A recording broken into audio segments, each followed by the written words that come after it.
तेव्हा या दोघांचा स्पर्श एकमेकांना होतो, तेव्हा तेवढ्या काळापुरतं तुमच्यामधल्या खूप साऱ्या गोष्टी स्पष्ट आणि स्थिर होऊन जातात. बऱ्याच गोष्टी म्हणजे तुमचे विचार स्पष्ट होतात, भावना स्थिरावतात आणि तुमच्या भोवती काय चाललंय याचं स्पष्ट आकलन तुम्हाला होऊ लागतं. योग सशक्त होण्यासाठी नाहीये, सुदृढ होणं हा त्याचा फक्त एक परिणाम आहे. महत्वाची गोष्ट ही आहे की तुम्ही जीवनाची योग्य ती भौमितिक रचना साधणे, कारण भौतिक विश्व हे भूमितीवरच आधारित आहे.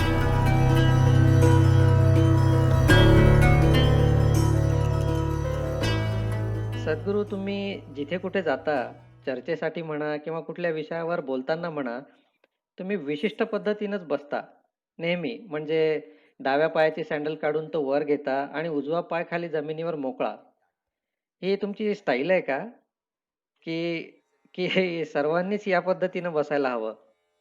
ज्याला आपण हठयोग असं म्हणतो, म्हणजे शारीरिक आसन, हे आपल्या शरीरात अत्यंत कुशलपूर्वक काही बदल घडवून त्यामध्ये एक प्रकारची परिपूर्णता आणण्याबद्दल आहे, जेणेकरून आपल्या शरीराची रचना ही सृष्टीच्या भौमितिक संरचनेशी सुसंगत होऊ शकेल.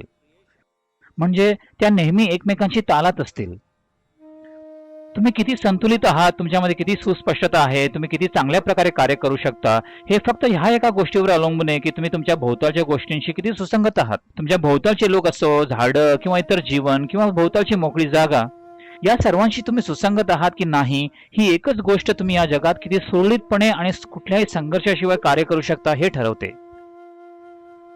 मी काही नेहमीच असं बसत नाही, फक्त बोलायचं असेल तेव्हाच मी असं बसतो. माझी बसण्याची पद्धत जर तुम्हाला समजावून सांगायची झाली तर त्याला बरेच पैलू आहेत, पण एक साधी गोष्ट म्हणजे की डाव्या पायाची टाच. या डाव्या टाचेवर एक ठिकाण आहे ज्याला वैद्यक शास्त्रात आजकाल अकिलीस असं म्हणतात. Calling it as the Achilles. You heard of that? Achilles बद्दल ऐकले का तुम्ही? तो अकिलीस, तुम्ही तो इंग्रजी चित्रपट पाहिलाय का? नाही पाहिला? ट्रॉय नाही? किती निरागस मुलगा आहे हा. An innocent boy. तर तुमची डावी टाच तुम्ही तुमच्या मुलाधारावर किंवा पेरिनियमला स्पर्श करता, तेव्हा या दोघांचा स्पर्श एकमेकांना होतो, तेवढ्या काळापुरतं तुमच्यामधल्या खूप साऱ्या गोष्टी स्पष्ट आणि स्थिर होऊन जातात. बऱ्याच गोष्टी म्हणजे तुमचे विचार स्पष्ट होतात, भावना स्थिरावतात आणि तुमच्या भोवती काय चाललंय याचं स्पष्ट आकलन तुम्हाला होऊ लागतं. तुम्ही ऐकलंच असेल की अकिलीस त्याच्या टाचेवर बाण लागल्यामुळे मारला गेला. An arrow was shot to his heel. तुमचा विश्वास बसणार नाही की टाचेवर जखम झाल्यामुळे कोणी मरू शकतो, नाही का? पण अकिलीस त्यामुळेच मेला.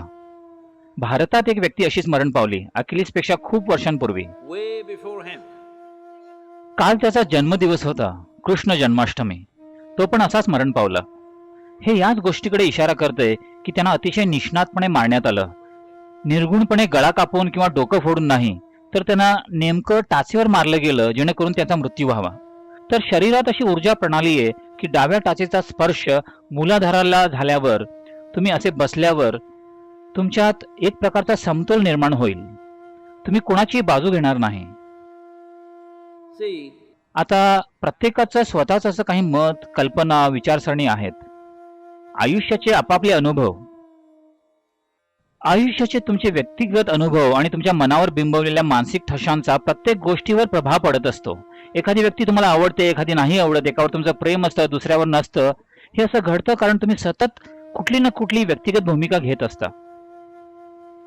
पण जीवन म्हणजे काय हे खरंच जर तुम्हाला समजावून घ्यायचं असेल तर सगळ्यात महत्वाची गोष्ट म्हणजे तुम्ही स्वतःची अशी कुठलीच भूमिका घ्यायला नको. जीवनाकडे नव्याने बघण्याची तुमची तयारी हवी. आयुष्याच्या प्रत्येक क्षणी पूर्णपणे नवीन, आयुष्याच्या प्रत्येक क्षणी. ही गोष्ट समजून घेणं लोकांना फार कठीण जातं. जे लोक माझ्यासोबत 30-35 वर्षांपासून आहेत, माझ्यासोबत अगदी रोज बरंच काम करतात, त्यांच्याबद्दल मी अजून एक सुद्धा मत बनवलेलं नाही. आम्हाला जेव्हा काही काम करायचं असतं तेव्हा फक्त मी त्यांचं कौशल्य आणि ज्ञान याकडे बघतो. पण इतक्या वर्षांपासून माझ्यासोबत असणाऱ्यांबद्दल अजून मी एकही मत बनवलेलं नाही. इतक्या वर्षात काही मतं बनायला हवी होती, पण मी तसं करत नाही. कारण आध्यात्मिक जीवनाचं हेच सार आहे की आपण प्रत्येक जीवनाकडे एक शक्यता म्हणून बघायला हवं. every life as a possibility. शक्यता आणि वास्तव यामध्ये नक्कीच एक अंतर आहे. काही लोकांमध्ये ते अंतर पार करण्याचं साहस आणि वचनबद्धता असेल आणि काही लोकांमध्ये ते नसेल. पण प्रत्येक जीवन ही एक शक्यता आहे. तुम्हाला ती शक्यता खुली ठेवायची असेल तर तुम्ही कोणाही बद्दल कुठलंही मत बाळगता कामा नये. चांगलं वाईट असं कुठलंच मत तुम्ही बनवायला नको. तुम्ही फक्त त्या त्या क्षणी त्यांच्याकडे बघितलं पाहिजे. या क्षणी ते कसे आहेत एवढंच माझ्यासाठी महत्वाचं आहे. तुम्ही काल कसे होता याच्याशी मला काही देणं घेणं नाही. उद्या तुम्ही कसे असाल ते आपण बघू. उद्याचा क्षण आपण घडवायला हवा, तो आत्ताच ठरवून टाकायला नको, नाही का?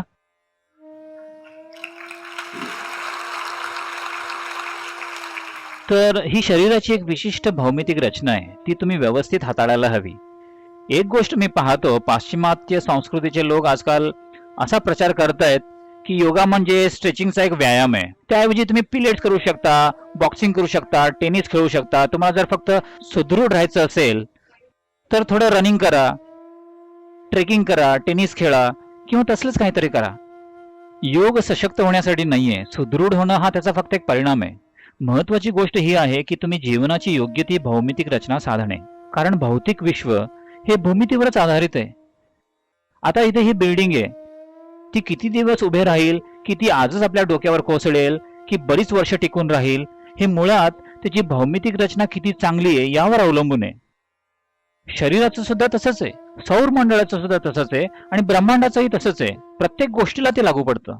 पृथ्वी ही काही सूर्याभोवती एखाद्या साखळीने बांधून ठेवली आहे म्हणून गोल फिरत नाहीये, तर त्याची भौमितिक रचना अचूक आहे म्हणून, हो ना? त्यात थोडा फेरबदल झाला तर ती नेहमीसाठी विलग होऊन जाईल. आणि हे तुमच्या बाबतीत सुद्धा तितकंच खरं आहे.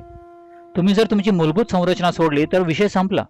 म्हणून लहान वयापासूनच तुम्ही संरचना व्यवस्थित ठेवण्यासाठी योग्य गोष्टी करणं फार महत्वाचं आहे. मग तुम्ही जीवनाच्या प्रवासासाठी सक्षम व्हाल. आपल्यासोबत फक्त चांगल्याच गोष्टी घडाव्यात असं ज्यांना वाटतं ते खरंच जीवनाच्या लायकीचे नाहीयेत. कारण कठीण परिस्थितीतून व्यवस्थितपणे आणि आनंदानं कसं जावं हे जर तुम्हाला माहित नसेल तर तुम्ही सगळ्या शक्यता सुद्धा नाकारून टाकाल, नाही का? जीवनातल्या सगळ्या अलौकिक शक्यतांना तुम्ही मुकाल, कारण तुम्हाला थोडा सुद्धा त्रास नकोय. केवळ जेव्हा तुम्ही भौतिक संरचनेच्या दृष्टीनं एकरूपतेच्या स्थितीत असता तेव्हाच तुम्ही जीवनात कुठल्याही परिस्थितीला सामोरे जाण्यासाठी तयार असाल.